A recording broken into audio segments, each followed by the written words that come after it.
एक और जहां पर बांग्लादेश हिंसक घटनाओं की आग में जल रहा है, दूसरी तरफ इस पूरे मामले को लेकर हिंदुस्तान में भी तनाव है। तो अब खबर ये आ रही है, ये बड़ी खबर है कि अब भारत के पड़ोसी देश चीन ने भी इस पूरे मामले पर अपनी प्रतिक्रिया दे दी है। आखिर चीन बांग्लादेश में हो रही इस घटनाओं को लेकर क्या कह रहा है? क्या हिंदुस्तान में जिस तरीके से तनाव है, इस पर चीन ने कुछ कहा है? इस पूरी खबर पर बातचीत के लिए हमारे साथ चेतन जुड़े हैं। चेतन, जिस तरीके के हालात इस वक्त बांग्लादेश में है, उसका असर भारत में भी हमने देखा। दिल्ली में किस तरीके की तस्वीरें सामने आई है हाई कमीशन के बाहर से बांग्लादेश के, ऐसे में जो बयान चीन की तरफ से आता है, क्या है चीन की तरफ से पहली प्रतिक्रिया? देखिए, जिस तरीके से बांग्लादेश में जो हालात बने हुए हैं, उस्मान हादी जो कि शेख हसीना का कट्टर विरोधी, और 2024 में जो वहाँ पर हिंसा हुई उसमें एक मुख्य किरदार निकलकर सामने आया था। उसकी हत्या जो है की गई। लगातार मोहम्मद यूनुस सरकार को जो वहाँ पर प्रदर्शनकारी हैं वो घेर रहे हैं। अल्टीमेटम सरकार को दिया जा रहा है कि किसी भी सूरत में उन हत्यारों को जो है सार्वजनिक किया जाए। लेकिन वहाँ की पुलिस ने यह साफ कर दिया। पहले जो आरोप लगाए जा रहे थे कि वो हत्यारे जो है वो भारत में आ गए हैं, वो भी ये साफ हो गया कि कोई जानकारी ऐसी नहीं है कि वो भारत जो है बॉर्डर पार करके गए हैं। हालांकि भारत के खिलाफ बहुत ज़्यादा जहर वहाँ पर उगला जा रहा है। उस्मान हादी की जो बहन है वो भी जहर उगल रही है, तमाम जो और लोग हैं वो भी जहर उगल रहे हैं, और तनातनी भी खूब दोनों देशों के बीच बढ़ी हुई है। लेकिन इस बीच चीन का बयान सामने आना इस पूरी तनातनी पर, बांग्लादेश के हालातों पर अपने आप में एक बड़ी बात हो जाती है। जिस तरीके से अब चीन ने जो कहा है वो भी एक समझने वाली बात है। दरअसल बांग्लादेश की स्थिति पर जब वहाँ चीनी विदेश मंत्रालय में सवाल किया गया तो वहाँ के जो प्रवक्ता हैं उन्होंने कहा कि चीन ने स्पष्ट कहा है कि हम बांग्लादेश में सुरक्षित, स्थिर और सुचारू संसदीय चुनाव चाहते हैं। यानी चीन ने भी अपने बयान में यह साफ कर दिया कि चुनाव ही एकमात्र ऐसा विकल्प है जो बांग्लादेश में शांति के रास्ते, शांति जो है वो ला सकता है। और यही भारत कह रहा है। यानी कि अगर हम कहें कि भारत भी लोकतंत्र की बहाली की बात कर रहा है, चीन में भले ही लोकतंत्र ना हो, लेकिन चीन ये चाहता है कि वहां पर चुनाव हो, और चुनाव के बाद जो सरकार चुनी जाती है, जो भी कोई चुना जाता है, वो तभी वहां पर स्थिरता और शांति आ सकती है।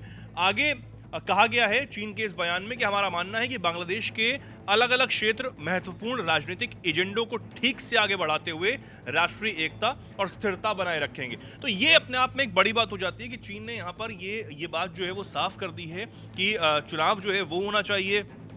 इसी के साथ अलग अलग क्षेत्रों में महत्वपूर्ण राजनीतिक जो एजेंडे हैं, एजेंडों को ठीक से आगे बढ़ाने का भी एक जो पैटर्न है उसको अब लाना होगा, और ये तभी जो शांति है बांग्लादेश में आ सकती है। वरना जो उथल पुथल वहाँ पर मची हुई है, जो हिंसा वहाँ पर हो रही है, वो आने वाले दिनों में भी और ज़्यादा बड़ी देखने को मिलेगी।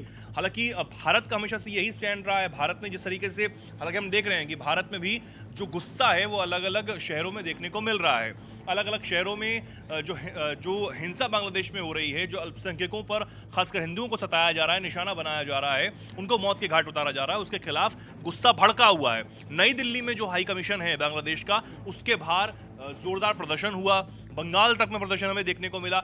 लेकिन यही जो चीज़ है, इससे बांग्लादेश के जो विदेशी सलाहकार हैं उन्होंने ये बात कही थी कि हम सोच सकते हैं कि अपने लोगों को वहाँ पर वापस जो है वो बुलाएं, हाई कमीशन को हम शट डाउन करें। तो उन्होंने ये बातें कही थी। हालांकि ये तब उन्होंने तभी बोल दिया था जब यहाँ पर कुछ हुआ ही नहीं था, क्योंकि यहाँ की जो सरकार है, भारत की जो सरकार है, वो पहले ही साफ कर चुकी है कि बांग्लादेशी हाई कमीशन को कोई ऐसा खतरा नहीं है, कोई सुरक्षा का ऐसी कोई जानमाल की जो खतरा है वो नहीं हो सकता है, और हम इसके लिए खड़े हुए हैं, सुरक्षा बल इसके लिए खड़े हुए हैं। जब 20 से 25 लोग सिर्फ नारेबाजी करने गए थे हाई कमीशन के बाहर, तब बांग्लादेश की तरफ से बयान सामने आ गया था, और उसके बाद ही बांग्लादेश ने सिर्फ अपनी अकड़ दिखाते हुए फैसला लिया, क्योंकि भारत ने वीजा सस्पेंड जो सेवाएं हैं चटगांव में, जो वीजा केंद्र है, उसको बंद कर दिया था अनिश्चित काल के लिए। तो ये लिया। लेकिन यहाँ पे ये समझ आता है कि बांग्लादेश में चाहे मोहम्मद यूनुस अपने दिमाग से चल रहे हो, लेकिन लगता तो नहीं है, क्योंकि वो कट्टरपंथियों के दिमाग से इस वक्त चल रहे हैं। और सिर्फ आज से नहीं, 2024 से जब वहां पर हिंसा हुई उसके बाद से लगातार